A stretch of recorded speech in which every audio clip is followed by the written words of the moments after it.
Assalamualaikum warahmatullahi wabarakatuh. Selamat pagi semuanya. Bertemu lagi pada mata pelajaran PKN.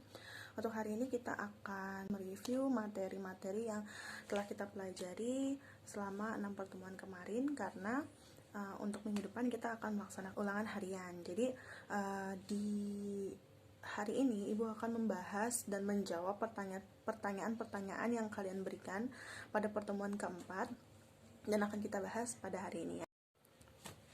Oke, kita mulai dari pertanyaan pertama.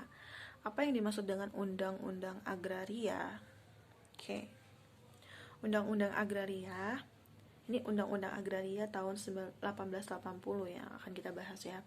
Jadi, di kala itu Undang-Undang Agraria dikeluarkan karena sistem tanam paksa itu tidak berjalan dengan baik. Makanya penjajah pada saat itu adalah Belanda mengeluarkan Undang-Undang Agraria. Isinya apa?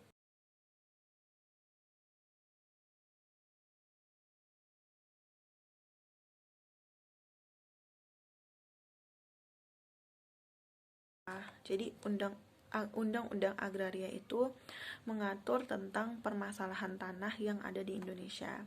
Di dalam undang-undang tersebut dikatakan bahwa Indonesia itu tanahnya dibedakan atas dua, tanah rakyat dan tanah pemerintah, di mana pada saat itu tanah Indonesia dibagi atas dua, tanah rakyat dan tanah pemerintah.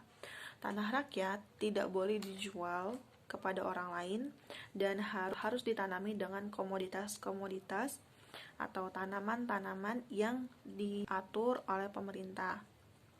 Sedangkan tanah pemerintah itu tanah yang dapat disewakan kepada pihak swasta. Pihak swasta itu maksudnya adalah orang dari luar negeri, karena kalau dari masyarakat sendiri itu tidak diperbolehkan. Jadi tanah pemerintah boleh disewakan kepada pihak-pihak swasta. Nah, dari situlah muncul liberalisme. Banyak sekali modal-modal asing yang masuk ke Indonesia, menanamkan modal ke Indonesia, mendirikan perusahaan di Indonesia, sehingga rakyat Indonesia sendiri itu tidak punya tanah lagi karena isinya itu rata-rata sudah diisi oleh pihak luar. Tuh. Nah, gitu ya. Jadi Undang-Undang Agraria itu adalah undang-undang yang mengatur tentang tanah-tanah yang ada di Indonesia. Pertanyaan kedua, mengapa Budi Utomo tidak berpolitik? Nah, karena pertanyaannya mengenai organisasi Budi Utomo, Ibu akan jelaskan sedikit secara singkat sejarah dari organisasi ini. Nah, Budi Utomo itu merupakan organisasi yang didirikan pada tanggal 28 Mei 1908 dan diketuai oleh Dr. Wahidin Sudirohusodo. Dengan didirikannya organisasi Budi Utomo ini dikatakan sebagai salah satu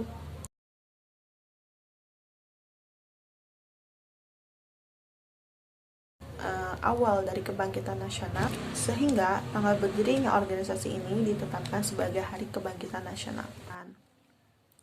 Memang pada awalnya organisasi ini tuh tidak ada tujuan untuk berpolitik, namun lama-kelamaan Budi Utomo ini lebih bergerak di bidang pendidikan dan kebudayaan, misalnya membentuk dana pelajar untuk pelajar Indonesia yang tidak mampu mengenyam pendidikan. Dengan dana yang dikumpulkan itu, banyak sekali masyarakat Indonesia yang dapat belajar di sekolah kedokteran Stovia. Namun lama-kelamaan secara berangsur-angsur Budi Utomo ini mulai terjun ke dunia politik dengan mengutus masuk ke dalam Dewan Rakyat. Pada saat itu, otomatis ketika mereka masuk ke sana, tujuan mereka yang awalnya hanya di ranah pendidikan berkembang ke arah politik. Tapi tujuan politiknya apa? Tujuan politiknya adalah mencapai kemerdekaan. Jadi Budi Utomo itu bukan tidak berpolitik, hanya awalnya saja yang tidak berpolitik, namun kedepannya itu mereka tetap berpolitik karena tujuan politiknya adalah untuk memajukan kemerdekaan Indonesia dengan cara berorganisasi dan menghimpun para pemuda-pemuda, mahasiswa muda, memikirkan gagasan bagaimana cara untuk mencapai kemerdekaan dengan cara yang lebih baik, tidak hanya berperang. Oke, sampai di situ Ibu jawab pertanyaan kalian.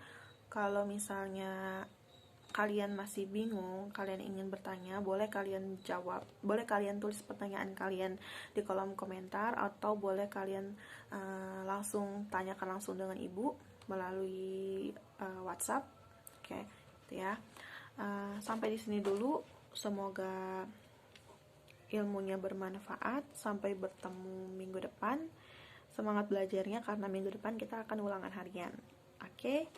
Wassalamualaikum warahmatullahi wabarakatuh. Semoga kalian tetap sehat dan jangan lupa tetap patuhi protokol kesehatan.